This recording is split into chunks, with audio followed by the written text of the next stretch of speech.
السلام عليكم. ليه احمد زكي؟ اشمعنى يعني بالتحديد احمد زكي هو احمد زكي؟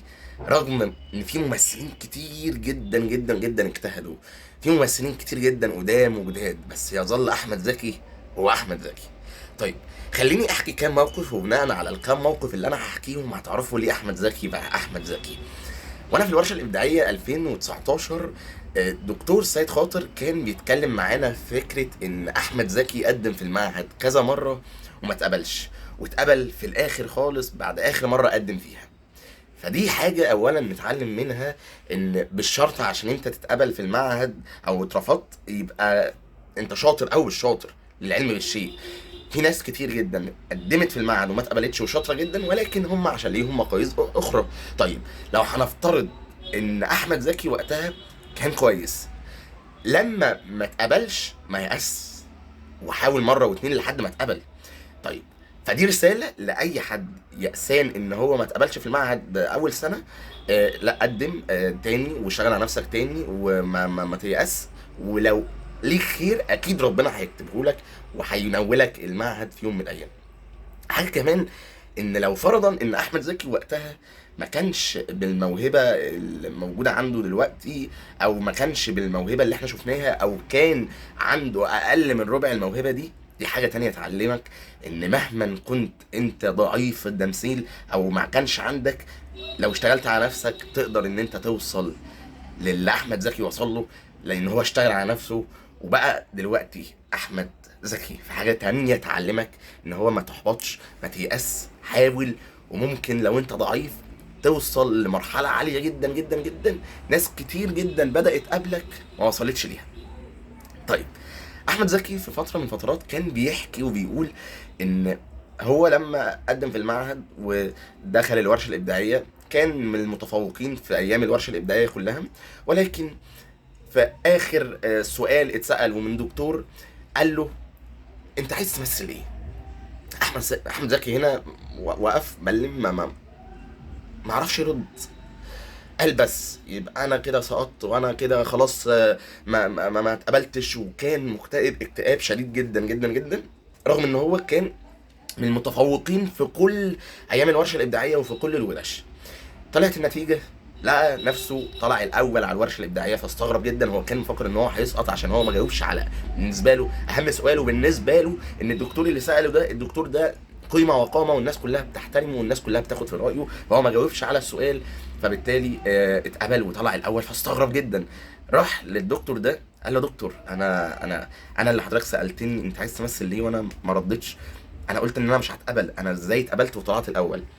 قال له: عشان ده الفنان ما يعرفش هو عايز يمثل ليه. فانت مهما كنت واصل لمرحله في التمثيل بتحبها جدا، بس انت عايز تمثل ليه ما تعرفش. حب، هو حب كده كده، ولكن ايه الاساس اللي نابع من جواك عشان تمثل ما تعرفش. طيب، احمد زكي في فتره من الفترات كان عنده تصوير فيلم، والمفروض ان جاله في الفترة اللي هو بيصور فيها دي تعب شديد جدا جدا جدا، وما كانش قادر ان هو يتكلم، وما كانش قادر ان هو يتحرك، وبيتحرك بالعافية جدا جدا. فالمخرج قال له: خد بريك يعني، ولما تبقى كويس وافضل وتتعالج يلا نرجع نعيد تصوير تاني. وهو اصر قال: لا، وانا هصور. وفضل مصر رغم ان الناس كلها قالت له استريح عشان ما يحصلكش حاجه، فضل مصر على ده. طيب، هو ليه عمل كده؟ هو عمل كده عشان خاطر المشهد اللي المفروض كانوا بيصوروه هو كان تعبان فيه نفس التعب اللي جاله، فبالتالي هو استغل ده عشان يطلع حقيقي لأبعد درجه ممكنه. هو ده صح ولا غلط؟ طبعا غلط، لان في حاجات كتير جدا من اللي احمد زكي عملها هي بتاثر جدا على الصحه وبتاثر جدا على النفسيه، ولكن احنا بنتعرف على شخصيته، ومش عشان بنتعرف على شخصيته فتعمل اللي هو عمله. لا، احمد زكي من النوع اللي كان بيتقمص تقمص كلي. في فرق ما بين التقمص الكلي والتقمص الجزئي او الضمني.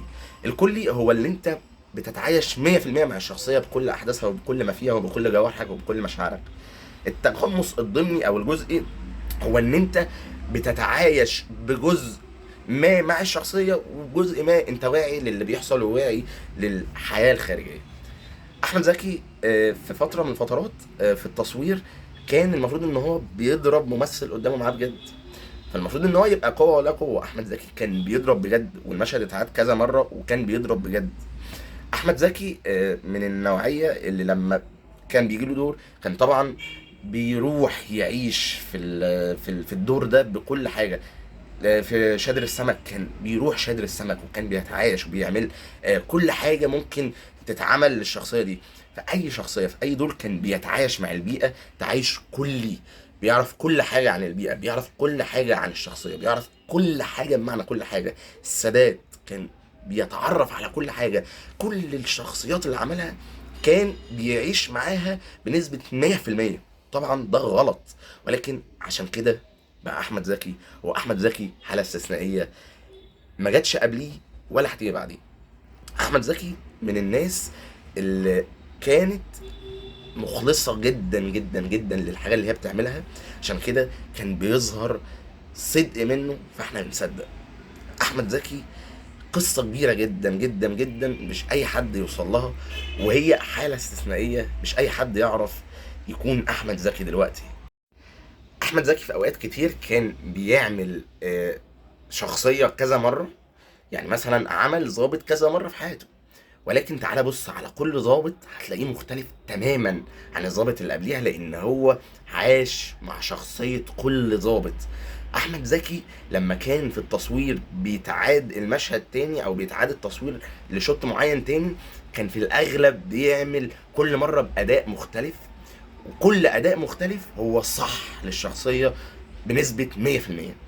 احمد زكي عشان كده هو احمد زكي. طبعا في كلام كتير جدا جدا جدا، ولكن انا حاولت اختصر ما يمكن اختصاره، وحاولت اقول كلام كتير مش موجود على النت من بناء عن ناس دربته، بناء عن ناس كانت دكاتره ليه، بناء عن مواقف ناس حكتها وعاشت معاه فيه، فحاولت اقول الكلام اللي مش موجود على النت وبس كده.